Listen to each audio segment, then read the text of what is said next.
এ ভাই সংসারে খুবই টান, ছেলেমেয়েরা না খেয়ে মরছে, আবার আমরাও না খেয়ে মরছি। তুই একটা কিছু বুদ্ধি দে। দাঁড়া ভাই ভাবি। চ ভাই, এখন তো বাজারে কলার খুব দাম, চ নর্তনের বাগান থেকে কলা চুরি করে আনি। চ। ঠিক আছে চ। বল বল বল বল চ ভাই।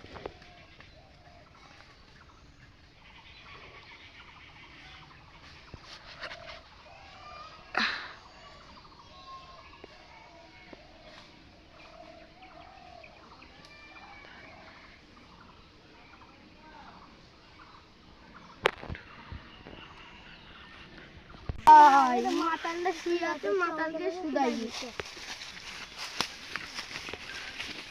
ও মাতাল ভাই, ও মাতাল ভাই, নরতনের বাগানটা কোথায় একটু বলো না।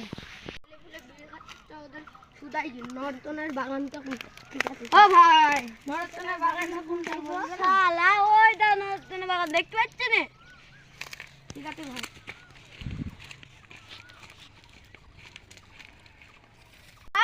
আমার বাপের গাছে কলা চুরি করা, দাঁড়া শালা বাপকে বলছি। ও আব্বা, ও আব্বা, ও আব্বা। কি হলো আব্বা তোমার?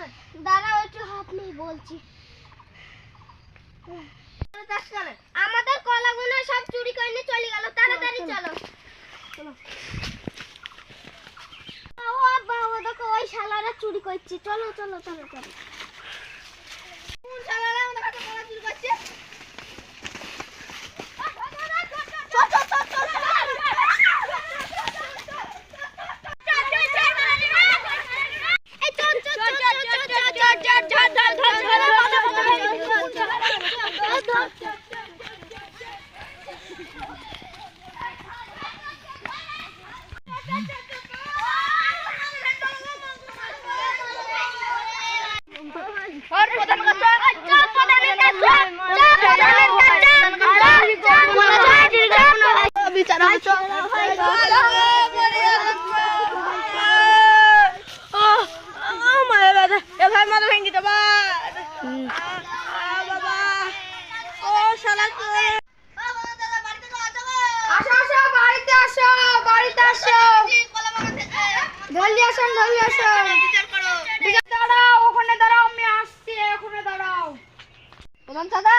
আমাদের কাছে একটা কলা খায়নি, হ্যাঁ বিচার করতে হবে, বিচার হবে, দাঁড়াও।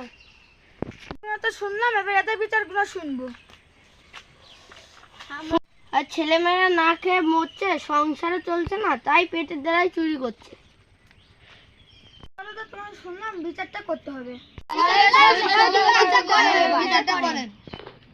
মরাল বাসায় আমাদের পেটের দায়ে আমরা চুরি করেছি, আমাদের ভুল হয়ে গেছে, আমাদের ক্ষমা করে দিও। ঠিক আছে, এবারের মতন ছেড়ে দিলাম, এবারে বাগানে দেখতে বলে।